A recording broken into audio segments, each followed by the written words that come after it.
The beginning of World War II.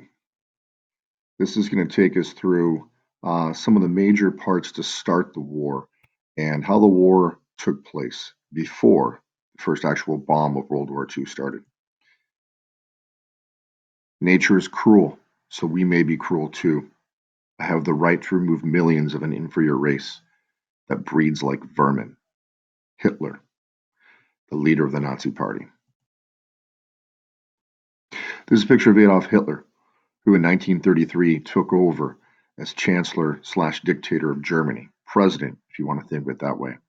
And with his ideals, he decided that Germany needed to bounce back from what he believed was a travesty of World War I to become unified and strong once again under his vision, and eventually stretch out all over Europe and take Europe and make them all German provinces. In Germany, as I just mentioned, Adolf Hitler comes to power in 1933 as a fascist dictator. That means a total dictator with all the power.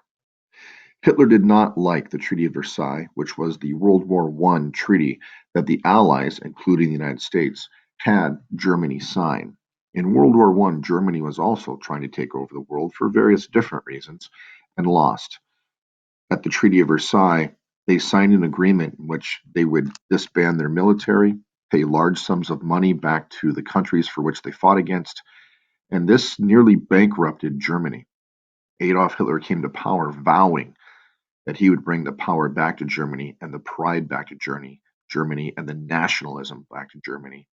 And so he became their dictator almost sweepingly, and everybody wanted to see Germany be as powerful as it was before World War I. You see, he sent troops into the Rhineland, which is a direct violation of this treaty. It just said in 1919 that the Rhineland was a demilitarized zone, that no military should go in there.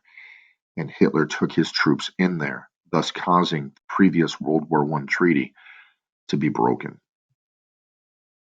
Hitler wanted to conquer whoever he felt was inferior to the Germans or the Aryans, which he believed, Aryan meaning pure whites. He wanted living space for the Germans in Eastern Europe.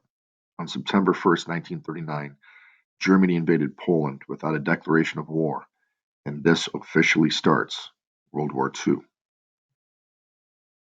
Britain and France declared war on Germany on September 3rd, 1939. Italy declared war on France and Britain on June 10th, 1940. Italy would become an ally with Germany, and then Japan would jump on board too. Germany, Italy, and Japan would try and take on the rest of Europe, and pretty soon the United States of America would enter on December 7th, 1941.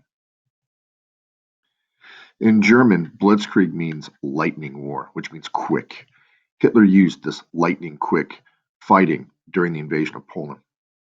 Blitzkrieg included surprise attacks, rapid advances into enemy territory, and massive air attacks that struck and shocked the enemy.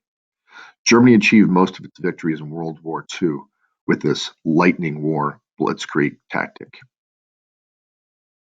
As you can see by the airplanes and down here by the tank, this was a quick, fast war, meant to come right in, attack, not to slow down, not to take many days, not a siege, but a quick strike.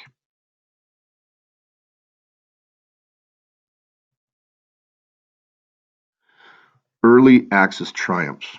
Axis is what we call the enemy, and the enemy being Germany, Italy, and Japan at the time. The Allies are who we call us, the United States, England, France, Australia. Anybody that fought on our side were the Allies. In April 1940, the quiet time of the war exploded into action. Although Hitler invaded and took over lands, there was no real fighting from England or France yet. Hitler launched a series of blitzkrieg war. Norway and Denmark fell quickly to Germany. Germany had overrun the Netherlands and Belgium as well. Germany, along with Italy, forced France to surrender. So, ladies and gentlemen, early on, Germany was eating up a lot of territory, invading and taking over, and England and France had yet really to do anything because it was happening so fast. Here's a map showing you, this is Germany right here in the gray, showing you all of their advances and what they had done.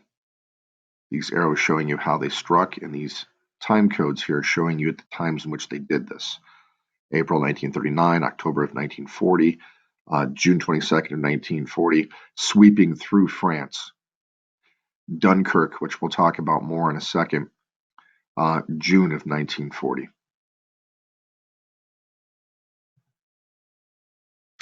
They invaded France, and France would soon be split into two. France would be split into the German occupation and the French occupation, in which they kept part of their own country. The Germans invade France in May of 1940. Retreating allies, those are the British and the French, made it to Dunkirk, which was north of France, and found themselves trapped between the advancing Nazi army and the English Channel.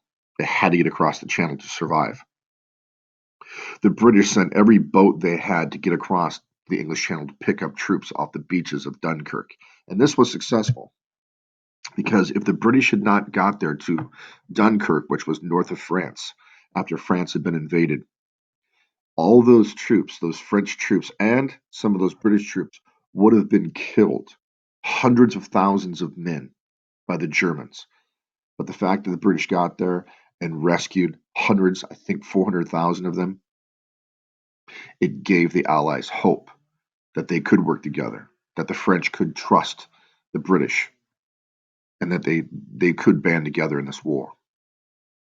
The event at Dunkirk is called the Miracle. Oh, I said 400,000. I obviously typed in 338,000 men earlier. Because of the retreating Allies had lost hope, and then the British pulled them through and rescued 338,000 men. This is France down here, folks. Dunkirk being right here, the English Channel. The French were trying to get out of here. The English were trying to get out of here. And the Germans were surrounding them. As you can see the sweep right here, the Germans were surrounding them and pushing them towards the English Channel, and they were about to destroy them all, when out of nowhere the English ships made it through the blockades, picked up hundreds of thousands of men, and sailed them to safety. On June 22nd, 1940, France signs an armistice with Germany and occupied France. An armistice is a ceasefire or a truce, and the Franco-German armistice divided France into two zones, as I mentioned earlier, a German-occupied zone and the other was under French control. In 1942, that armistice was destroyed, and the Germans would own and take over all of France in 1942. Here are the credits from which the information came, and I'll be talking to you more again soon.